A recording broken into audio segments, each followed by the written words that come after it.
What's up, Carolina fans?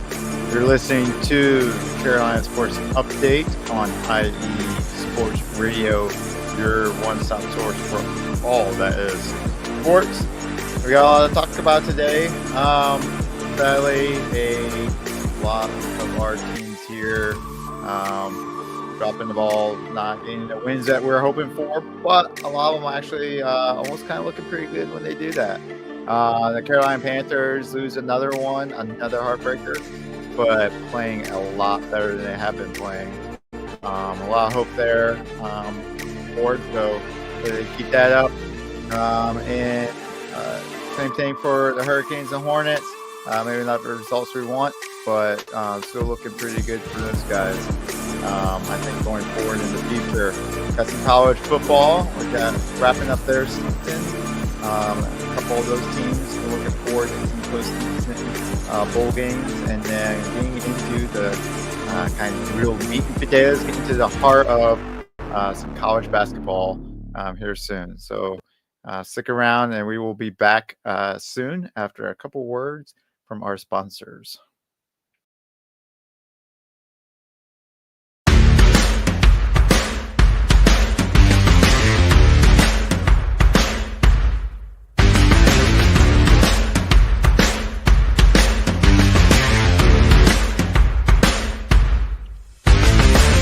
IE Sports Radio fans, this show is brought to you by Planet Jerky Premium Brisket Beef Jerky. Planet Jerky is the official jerky of the 2022 California League champion Lake Elsinore Storm, Single A affiliate of the San Diego Padres.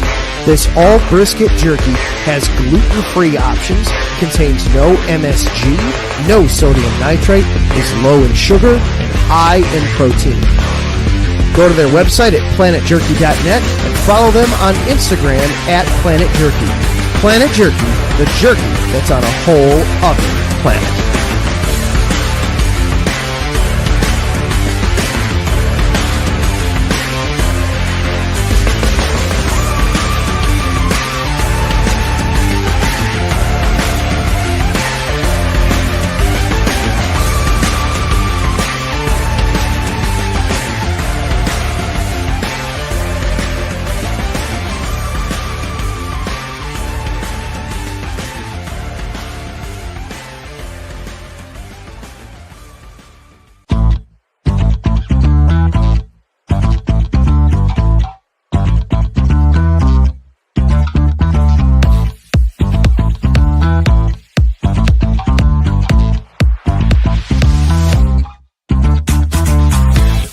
Hey there, IE Sports Radio fans. Be sure to check out our sponsor, Seal the Deal Wax Seals by Cecilia B.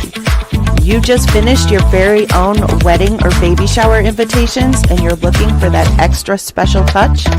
Maybe you just wrote a letter to a relative or a friend and you want to add to their smile when they receive it.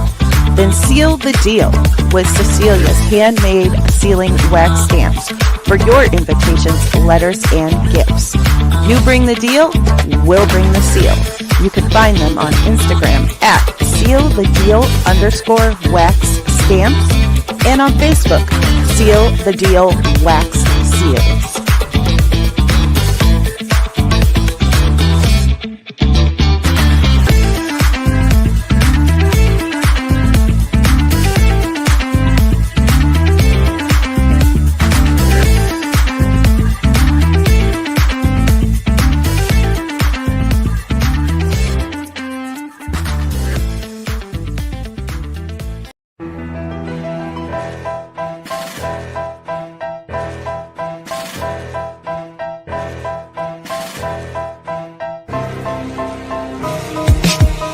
For the last 10 years, IE Sports Radio has been bringing you amazing content ranging from interviewing legendary athletes, coaches, and other authorized media personnel to building tailor-made shows dedicated to all major sports cities around the country. Make sure to follow us at IE Sports Radio on X, Instagram, Facebook, TikTok, and YouTube to keep up with the latest in sports and with all of our shows. Also, make sure to check out our daily updated website at iesportsradio.com. At iesportsradio.com, you can see our daily show schedule and check out all of our show pages with personal bios to learn a little bit more about each of our awesome hosts. In addition to our show pages, you can catch the IE Sports Radio blog, Hall of Fame, Fans of the Month page, and our merchandise shop, including t-shirts, tank tops, caps, long sleeves, hoodies, and more. For now over a decade here at IE Sports Radio, we've continued to be by the fans, for the fans, and we thank you all for your support and for making IE Sports Radio your direct feed for all that is sports.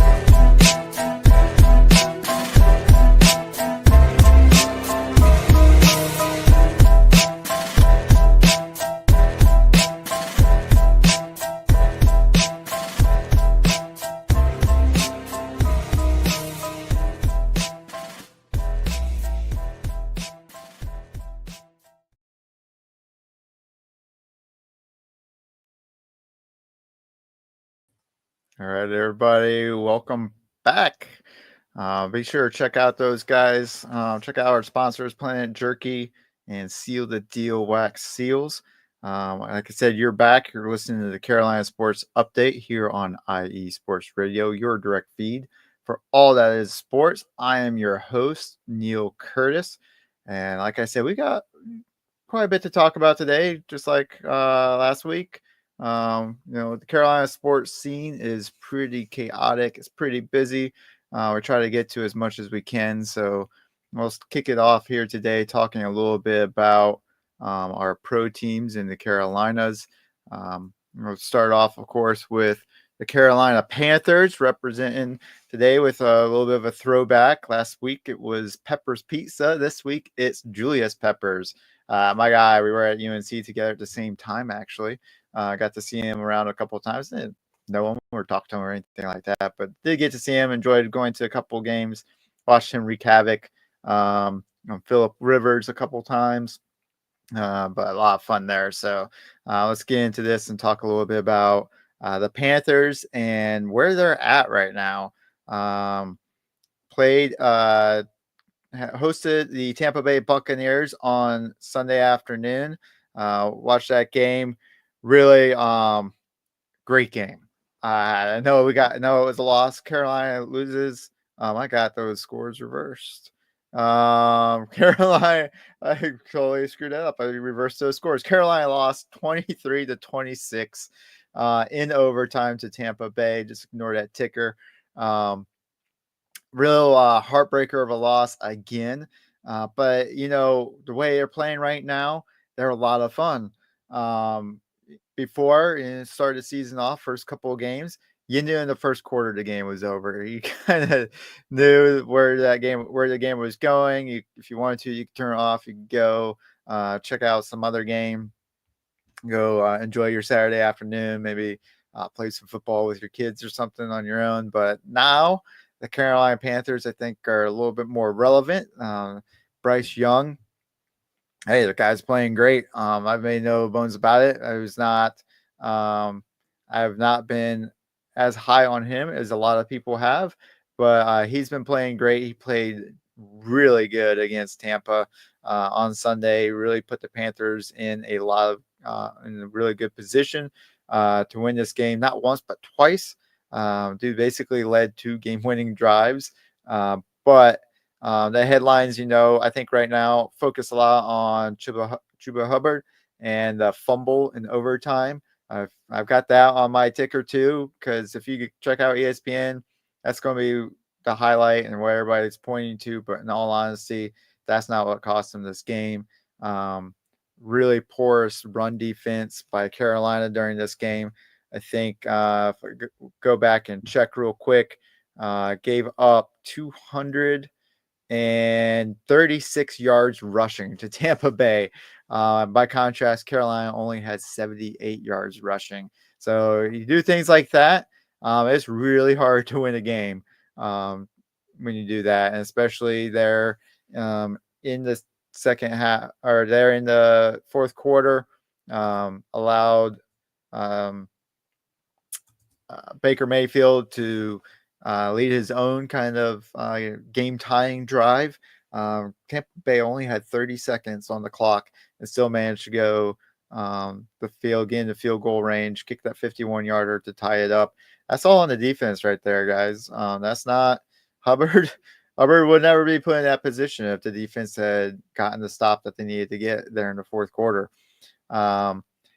Carolina won't have been in the position that they were to need that stop if Eddie Pinheiro had hit 2 routine field goals and a point after. This would have been a 10-point game if he had hit just those scores alone.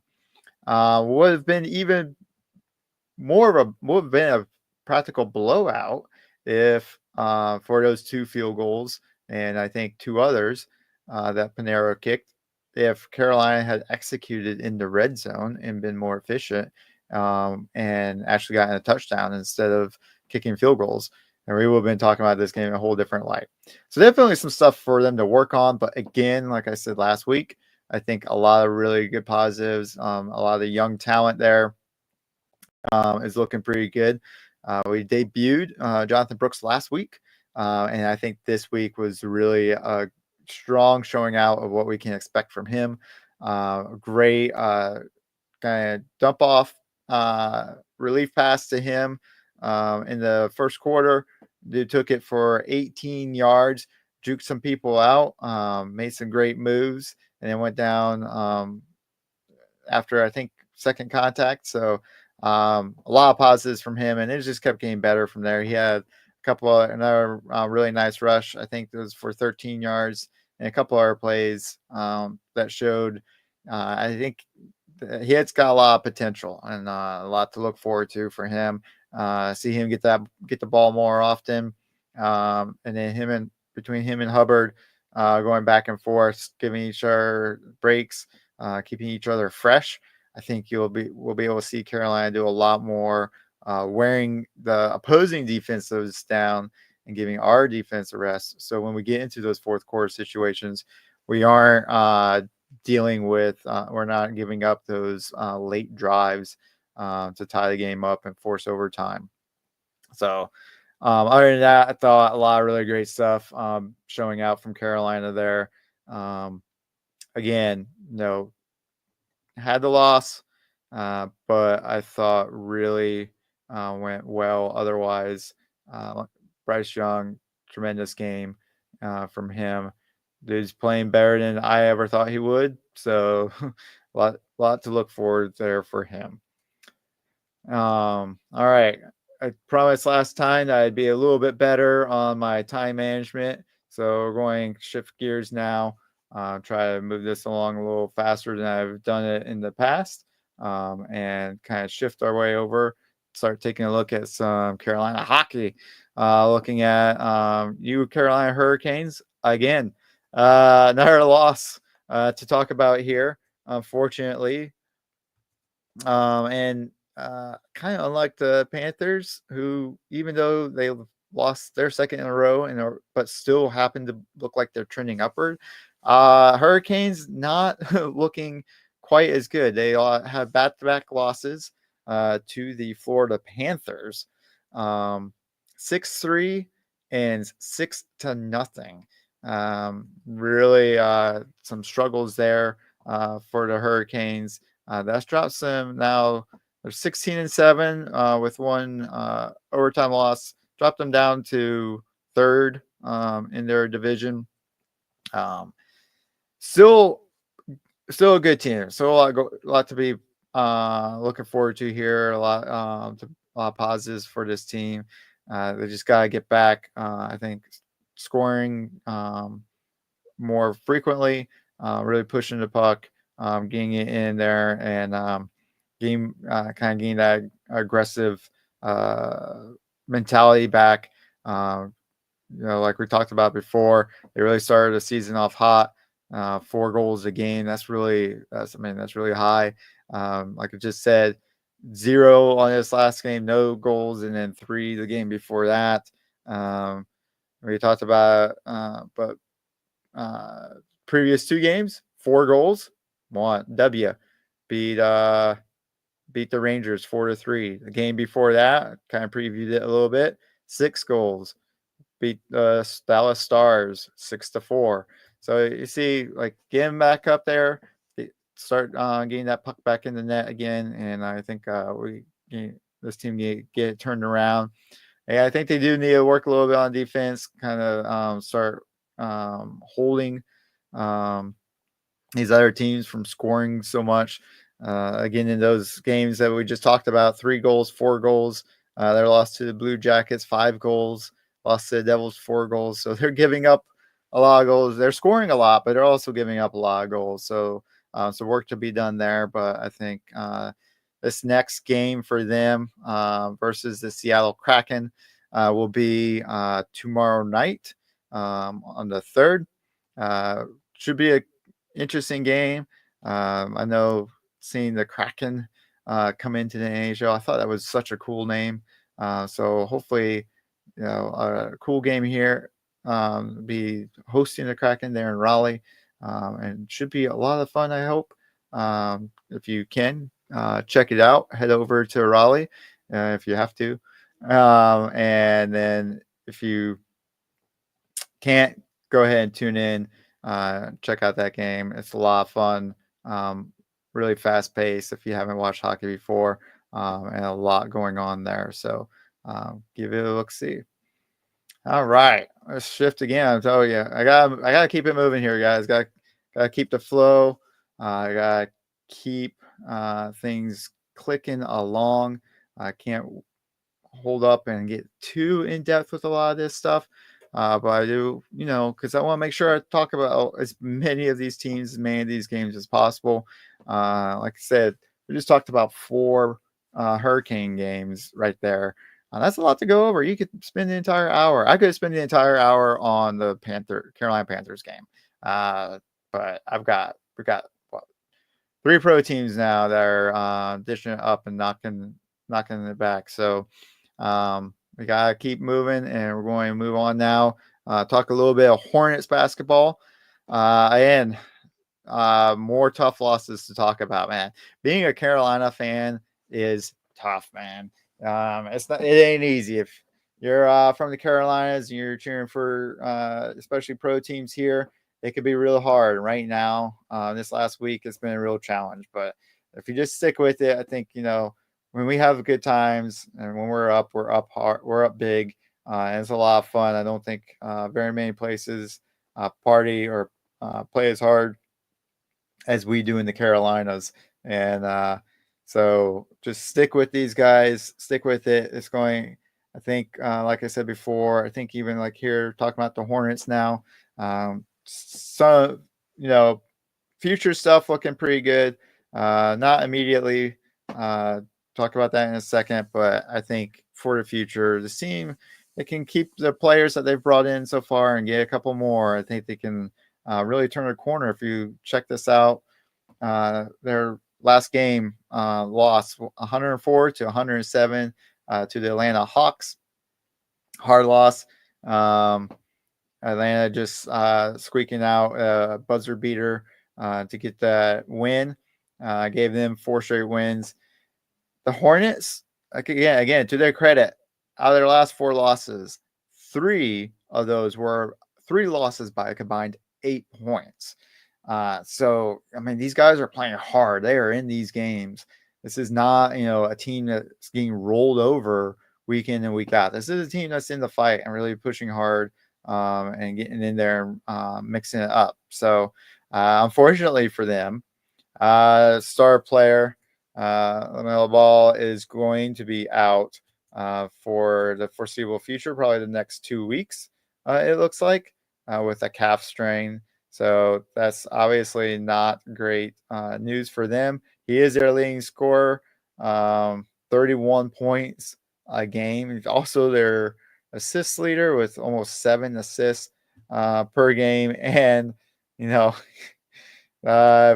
with all that too, he leads them in field goal percentage as well, 43% from the field for Ball. So just, definitely not someone that they can afford to lose at this point, but it's what they're going to have to work with and, try to play tough, play hard going forward and keep these games as close as possible. But I think once they get him back, and again, looking down the road in the future, keeping him and a couple of these other pieces around, I think they've got a real good shot at becoming a very competitive team in the not too distant future.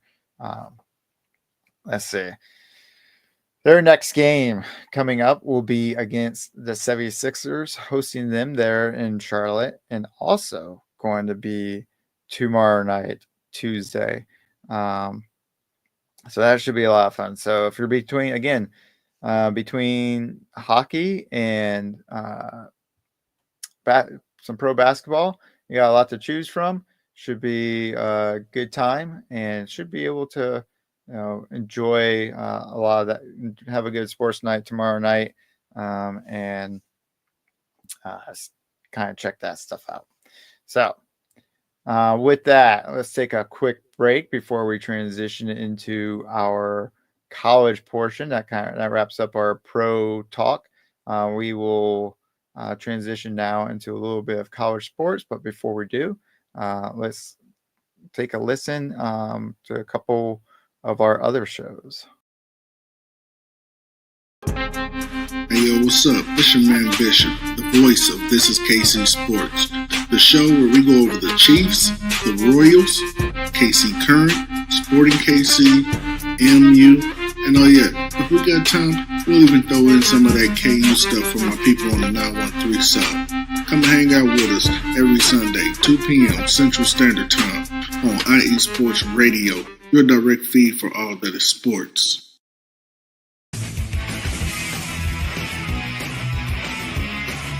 Hello, everyone. My name is Daryl Kinsey Jr., and I'm welcoming you to take another lap with the fastest show on IE Sports Radio. Yes, this is the Extra Mile with me and my co-hosts Christopher Lehman and Michael Ward. We talk everything racing from NASCAR to IndyCar to Formula One to limited hydroplanes, endurance racing, the NHRA, and more. So come join us for an hour of great racing talk and a lot of fun as well on the Extra Mile, Thursdays at 8 p.m. only on IE Sports Radio, your direct feed for all that is sports.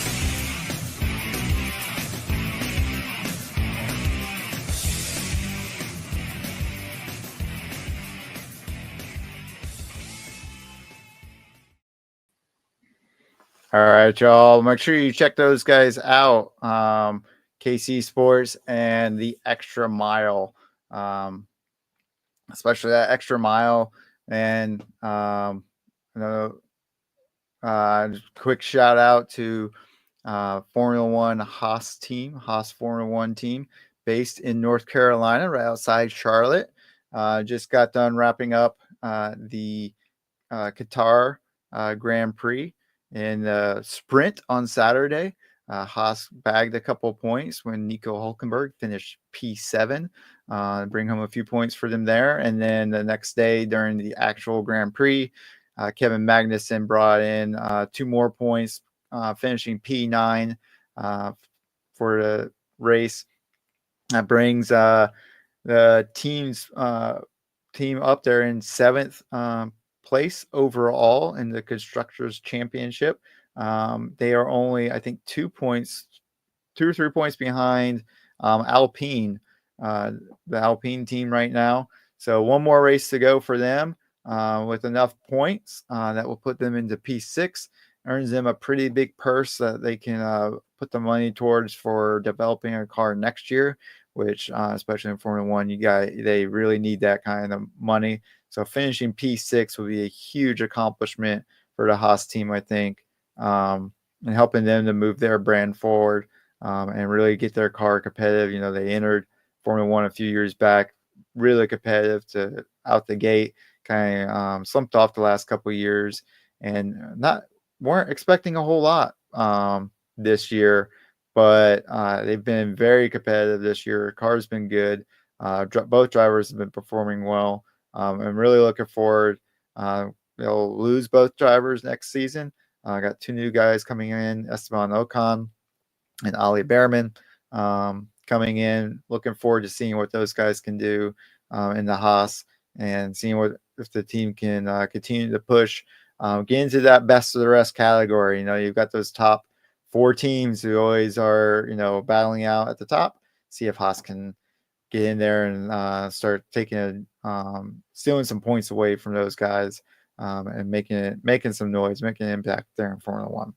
All right. Sorry. There's a quick shout out for our North Carolina based Formula One team. in case you weren't tracking them. All right, now sadly for UNC fans, we turn to some college football. Really unfortunate week for the team. I wrapped up the podcast last week. Looking forward to a tough game against NC State. Knew it was going to be hard. It's always a hard game. And seeing what would happen in the offseason, what Mac Brown would be working on this offseason, seeing if there's any, anybody to pull from transfer, try and get their recruiting class up. And then unfortunately, the next day it was announced that Mac Brown will not be returning to Carolina next year, essentially fired by Carolina Athletics Department. He had said he wanted to come back. He's looking forward to it. But they, after another pretty much mediocre season, they were not going to bring Mac Brown back for next year. So it's just unfortunate. He's done a lot for the program. And you talk to anybody, you look anywhere on social media, and nothing but the best things to say about him. Great character, great coach, great mentor to young college athletes and the young men playing the game, and just somebody that you really want to have there. But I think what it comes down to in the end is wins, because wins garner support, especially in this age of NIL. You're looking for support. You're looking for booster money. You're looking for people who are willing to put some money towards bringing in the best players. And unless you're getting W's, people are not going to want to put in that kind of money. So kind of come down to a little bit of a business decision. But Carolina now in the lead for the coaching search in this offseason. They will get to interview and start looking for who they want to replace Mac Brown with. And hopefully continue to move this program forward. He did a lot for a program, like I said, did a lot for the players. In the end, though, talking wins, losses, I think I saw it's 37-35. It was almost dead even record, almost straight 500 record. It sure felt like it was a lot better record than that. But if you go back and look, a couple years of some really good, really hot starts with Sam Howell for 2 years, Drake May for 2 years, and every season kind of fizzled out. A couple of just kind of inexplicable losses, and then games that they really needed to and should have won, not getting those wins. And then even with the bowl games, not getting a lot of wins out of our bowl games in the last couple of seasons. So, and then again, looking at this NC State game, NC State beats UNC 35-30. Really hard loss there. Carolina was going to be able to do it, but again, I think kind of atrocious run defense. Really sloppy play. Let's just start with the first quarter. Really sloppy play in the first quarter. It didn't look like really either team, but definitely didn't look like Carolina had come out to play very hard to start it off. And so kind of saw that where there we go. I kind of saw that where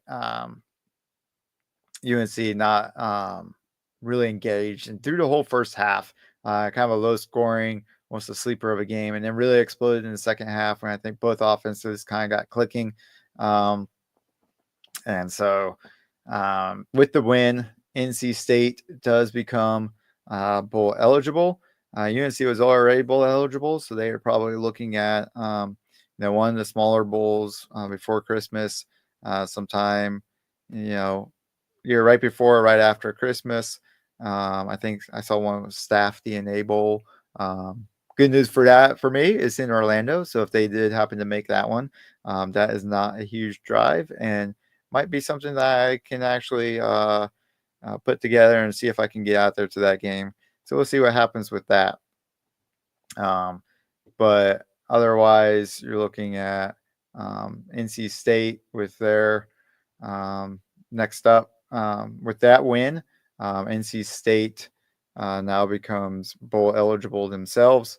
And like I said before, it would have been really nice to have gotten the W, kept them out of the bowl game. But NC State, for the NC State fans, looking forward to going bowling this December. Also, probably going to be a pre or right around Christmas time bowl. But you get to watch NC State football, get to watch UNC football in December.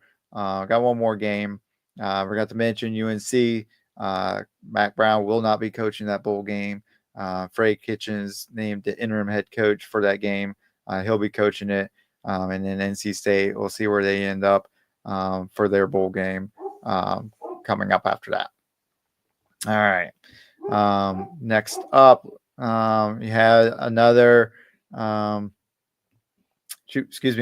another in-state sort of rivalry game, maybe. Not really. We had Duke and Wake Forest going at it here this weekend, and got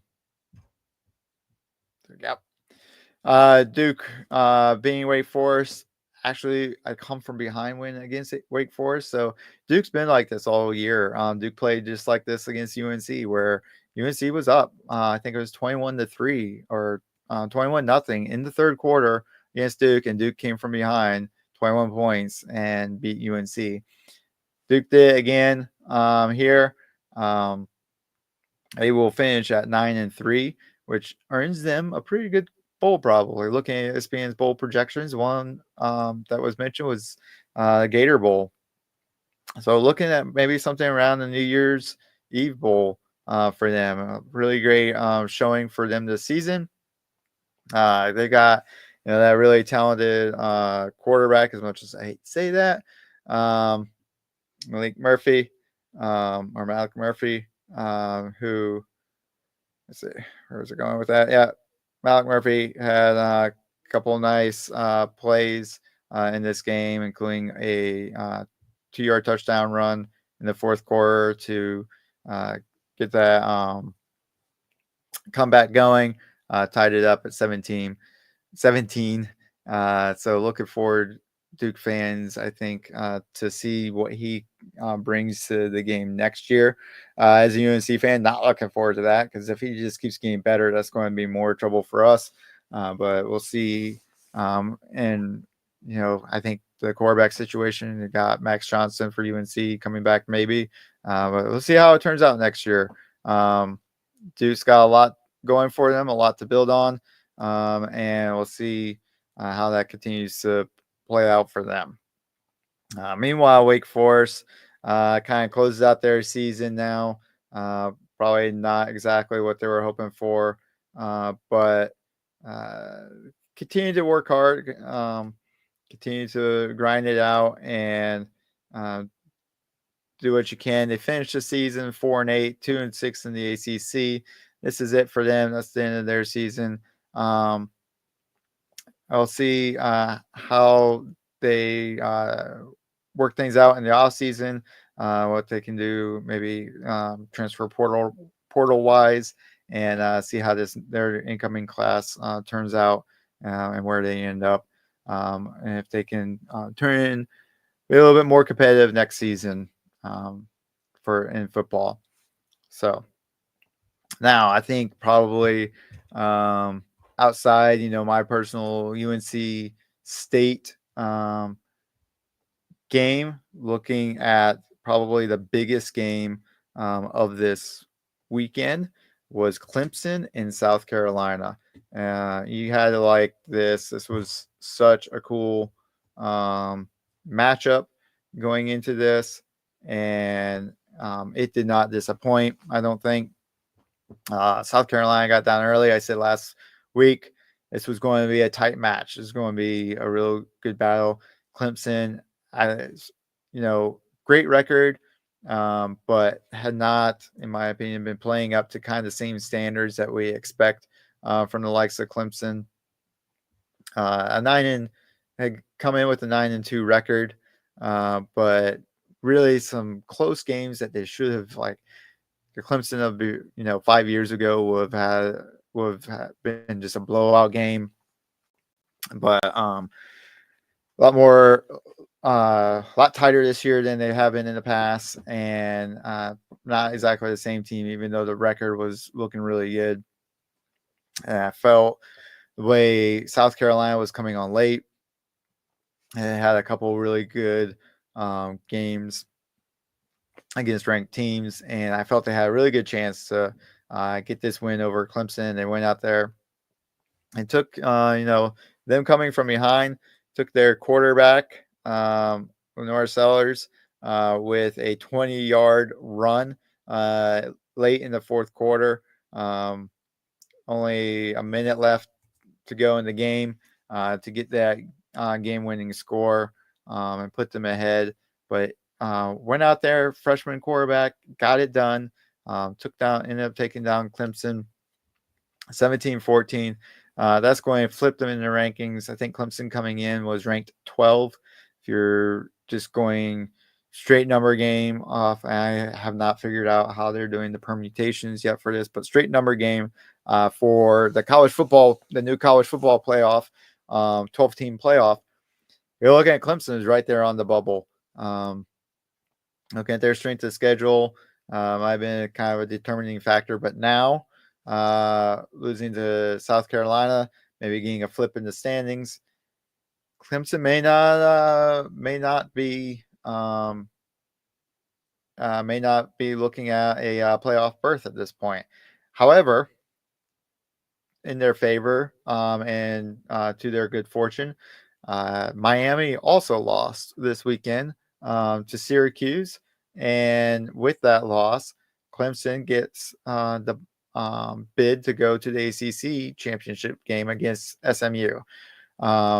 SMU, Southern Methodist University, new to the ACC, and as we all assumed, number one in the ACC in football, number one seed, or the top team in the conference, with ACC now going over to the two top teams in the conference will play in the championship. In years past, it was we were split into two divisions. It was a top team from each division. Now it's just the two top teams in the conference, and so it's going to be Clemson and SMU in the ACC championship. It's a long shot, I think, for Clemson. I'm not saying it's out of the realm of possibility. College football is crazy. Vanderbilt beat Alabama this year, so anything can happen. But the way SMU has been playing, I think it's going to be a tough. It's going to be a tough road for Clemson to get into the college football playoff picture, having to go up against SMU. But that's going to be December 7th, 8 p.m. That's this weekend in Bank of America. And I don't have a dog in the fight for either team, but I might actually, make some time for that game. That should be a really fun, really interesting game to watch. And I look forward to see if Clemson can get that upset and, kind of squirm your way into the college football playoff picture. But I think South Carolina would very much like it if their hot streak, they are up to 9-3 now, will help them and be enough of a case to get them into the college football playoff picture. If not, they should have a really good New Year's bowl, and they've got a lot to look forward to there in South Carolina. I already talked about the freshman quarterback there who's been playing really well, playing really calm and composed, getting better and better as the season goes on, and looking forward to see what he can do next season. He might really turn it up come next year. Great dual threat type of quarterback, and we'll see how that goes for them going into next season. All right. Let's take another quick break here. And when we come back, we will talk a little bit of college basketball.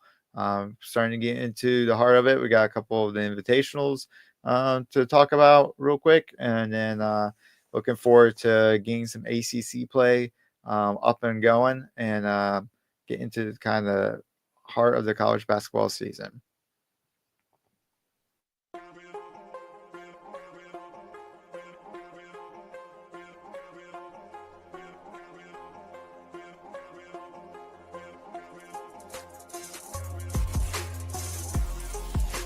Hello, ladies and sinners. Hello, sports fans around the world. Hello, IE Sports family. This is Cale Henderson, the host of IE Vegas, the Sin City Sports Show, presented by IE Sports Radio. If you folks are interested in sports in the Vegas area, if you're wanting to have a blast for 1 hour every Tuesday night from 7 p.m. Pacific Standard Time to 8 p.m. Pacific Standard Time, this is a show built for the Vegas sports fans, where we feature the Las Vegas Raiders, the Las Vegas Golden Knights, the Las Vegas Aces, and the University of Las Vegas, Nevada Rebels.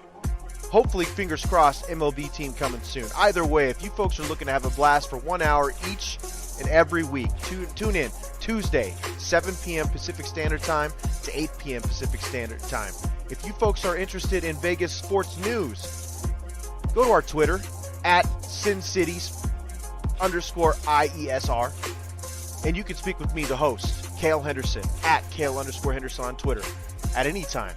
Be happy to reply. Always want to reach out to our fans. Again, the Sin City Sports Show, presented by IE Sports Radio, your direct feed for all that is sports.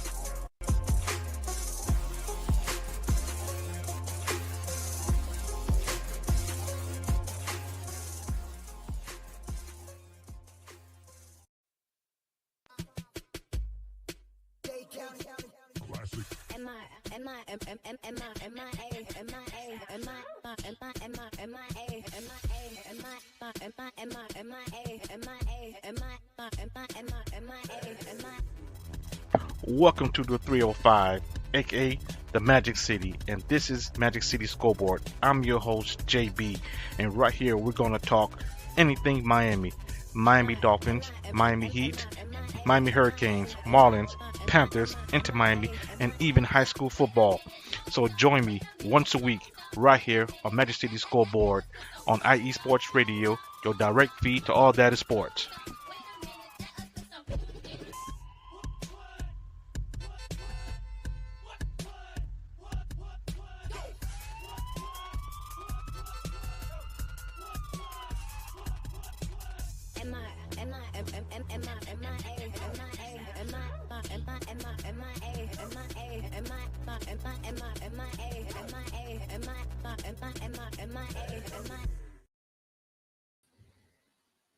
All right, everybody, welcome back. Make sure you check those guys out, Sin City Sports and Magic City Sports, here on IE Sports Radio, your direct feed for all those sports. All right, so last week I talked about wanting to try a couple different formats for this.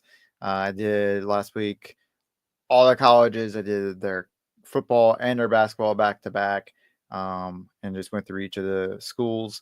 This week, doing it a little bit differently, talking about went just college football, and now we're just going to jump into some college basketball.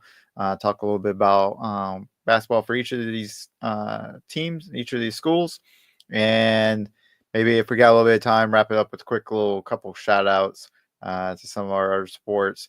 But right now, let's talk a little bit about Carolina basketball. Not what we're hoping it was going to be like, I think. So Carolina's sitting at 4-3 now. 2 losses in the Maui Invitational. First one against Auburn. Number 4 Auburn. Real tough loss. They opened up the Invitational hard against Dayton. Got down big pretty quickly. Down by 21 points at one point. Did managed to complete the comeback. You know, they played Kansas, are also down by about 20 points. By 20 points, I think, to Kansas. Had made the comeback there. Got up on Kansas, but ended up not being able to close that game out. This time against Dayton, down by 21, made the comeback, finished the comeback, and finished the game off. But still, 92-90, I think, was the final in that game. Not as good as Dayton is, and as much respect as you have to give them, not the kind of game you want to have against Dayton. At least not to start the season off. Follow that up with a pretty bad loss to Auburn. Really couldn't got down early. Really couldn't mount much of a comeback against them, and that's what happens. You get down to a team like Dayton, and you make the comeback, and that's great. But when you turn around and do the same thing to a team like Auburn, who's number 4 in the nation, those comebacks become a lot harder to pull off. No, they did against Kansas, but almost did against Kansas, but that's not going to work for you on a week out sort of thing. And then turned around a couple nights later and did it again against Michigan State. Again, had to come back, got up, and managed to force overtime. But Michigan State was just too much for him in overtime. And finished off Carolina 94-91. Also kind of a weird thing. Like, this is weird because UNC has kind of owned Michigan State for several years now, ever since they beat them in the title game back in when was that? Back in 12. No, not 12. Back in 09. Being all the way back in 09, and just like demolished them. It's been, Carolina's been able to hold their own and do really well against Michigan. Even remember way back to the Carrier Classic that they played the following season to open the season up. Carolina was not good that year. Had a lot of, talent drain following that championship, but still managed to beat Michigan pretty good. Not this time. Michigan State got the better of them. Carolina finished 1-2 in the Maui Invitational. It doesn't get any easier from here. That's the problem. Next up is number 9, Alabama. And it's just going to get harder and harder.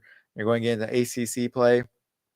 Look, folks, people in the ACC hate Carolina. I don't know what it is, but, when you're as good as we are, I guess, people just want to be you. They want to take down the best team in the conference. But teams bring their A game, no matter who they are, no matter where they're at in the conference standings. These teams come and they play hard against UNC, and unless UNC can figure out some stuff, get a little bit more physical. I mentioned this before.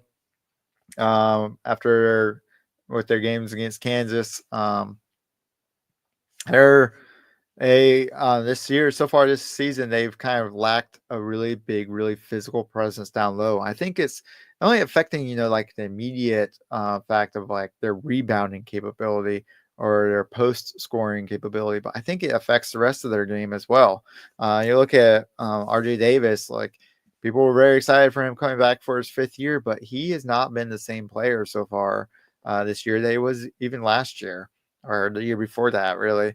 When they made that run, or the year before when they made the run to the championship, he's not really playing at the same level, and that could be just a plateau effect. But I think not having that presence down low that really can dominate, because when you're getting those, especially defensive or especially the offensive boards that can get kicked back and let RJ really do what he does best and create. They're not getting those second chance points. And so you're not seeing the same kind of efficiencies from him. You're not seeing the same kind of scoring from him that you did last year. So I think it's been really difficult for the team because of that.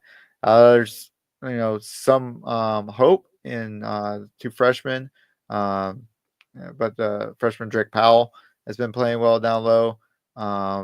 Might be time to start looking at him. He hasn't started. Might be time to start looking at that. So we'll see how Davis deals with that going forward. But moving on from, like I mentioned, though, that next game versus Alabama is on the 4th at 7:15 p.m. So make sure you tune in, check that out, and give it a look. See how it goes. Could be bad, but who knows? Maybe they find some fight. Maybe they work on their defense and are able to keep it tight with Alabama. A little bit of a revenge game, hopefully. A little bit of motivation from getting knocked out of the tournament last year by Bama. All right. Next up, Duke. Pretty easy game to pick up for them against Seattle University. However, They did lose to Kansas 75-72 in the Las Vegas Showdown. Pretty tough loss again. I think with a comeback thwarted.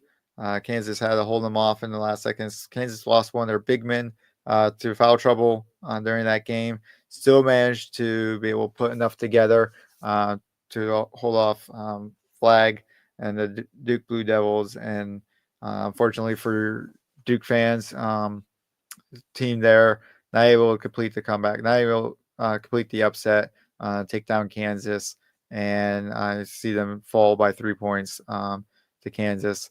But with kind of consolation game afterwards against Seattle, following that at Seattle or against Seattle University, Duke takes care of business.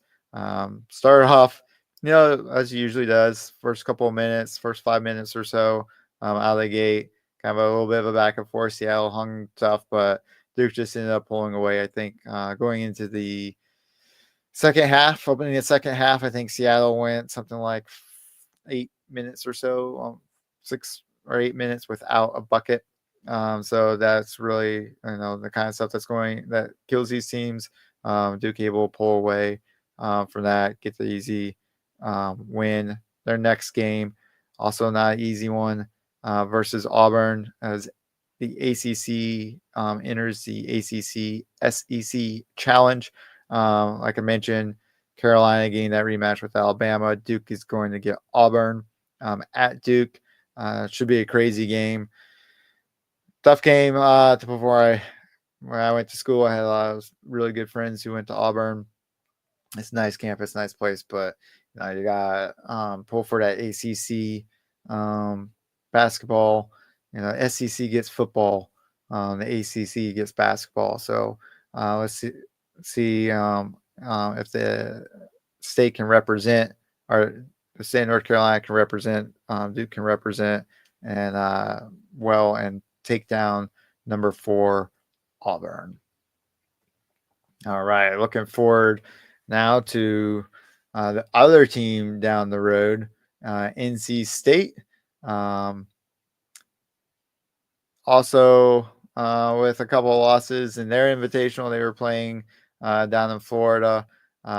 First loss to Purdue. We talked about it last time, or talked about a little bit last time. If they had their kind of run-up kind of preseason games where they were playing pretty well, Purdue, their first real test, not able to compete and keep up with Purdue, so they lost that game, 75-61, and then also followed up the next night, lost 72-61 to BYU. So some growing pains for State. Maybe not as a full roster of talent, but some good players there for State who give them some good minutes and really contribute. But you start playing some of these other teams that have deeper rosters and a little bit of a deeper bench, and you kind of see it show up in the second half of these games, and teams are able to kind of put State just unable at this point in time to keep up with some of these teams. But they kind of same way last year, a little bit of a rough start, but really kind of powered through. Had some tough games, got a lot tougher with it as the season went on, and eventually started to turn it and pick up some wins down the stretch, and really turned it into a really good run into the NCAA tournament for them. So maybe this year, again, continuing to push, kind of push it through the season and end up with hopefully another strong finish, strong run into the ACC and eventually NCAA tournament for those guys going forward. But their next game, again, continuing this SEC challenge, will be hosting Texas on the 4th. Late night game, 9:15 p.m. there. So if you stay up for that, that should be a good game. Texas, I think, if I recall correctly, Texas is sitting at 6-1, so pretty good record there. Playing well, and look forward to seeing that game and seeing how that turns out for State. All right, moving right along here, let's dive into Wake Forest and talk a little bit about they ended up again their team in the ACC, maybe not as deep a bench of talent as the rest of the teams, but still representing North Carolina and the ACC in the basketball world well, defeating Minnesota 57-51. They wind up third in their invitational and will end up representing ACC in the SEC Challenge against Texas A&M. They will be going to Texas A&M. That's going to be a tough challenge. Really hard team. Really hard to go play any of those Texas teams, I feel like, on the road. And this one's going to be no different. And we'll see how that turns out for Wake Forest. But continue to see if they can develop their players. Not looking forward. Never look forward to playing Wake Forest. Always just so tough. Like getting over there to Winston-Salem, bringing those guys into Chapel Hill, it doesn't matter. Always just so tough. And hopefully they can take that mentality, take that toughness with them to Texas and really kind of stick it to Texas A&M and take them down for a good, strong win for that team. Looking at Clemson, one of the other teams that hoping to continue to improve. They had a good, strong game. Actually had a strong invitational overall. Only team here to actually win their invitational. First defeating oh man.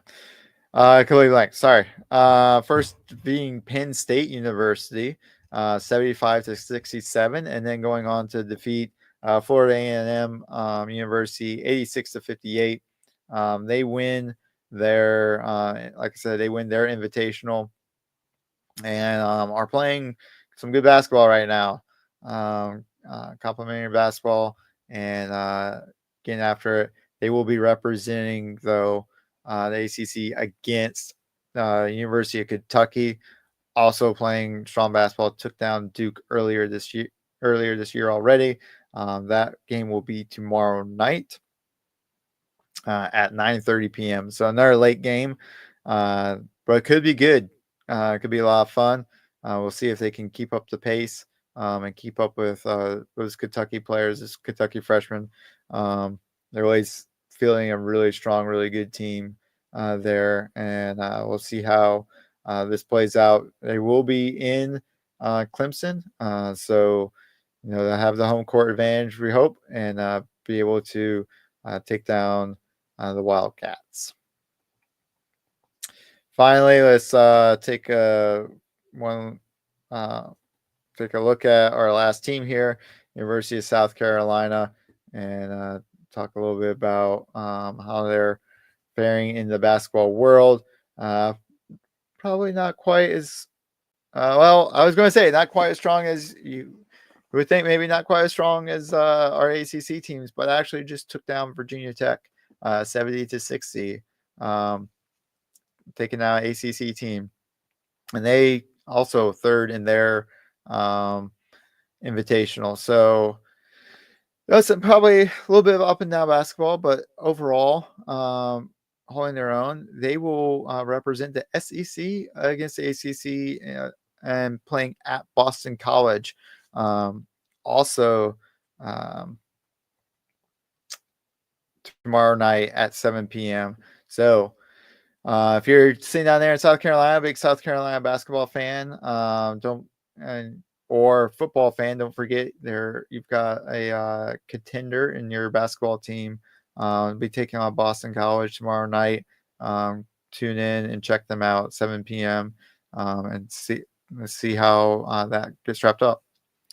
All right, guys, that's going to do it for me at this point. again, hitting 1 hour. So I didn't go over by the 15 minutes I did last time. We'll continue to improve, though, the overall quality of this podcast. Looking forward to doing this more and more. Looking forward to getting into this. Maybe as we start thinning down some of the sports for winter, start getting back into just the basketball. We can throw up a few extra, or throw in a few more comments, get into some more commentary here, and really talk about some basketball moving forward. But again, make sure you tune in to all of our other stations. Have a listen to everybody else here on the IE Sports Radio Network, your direct feed for all that is sports.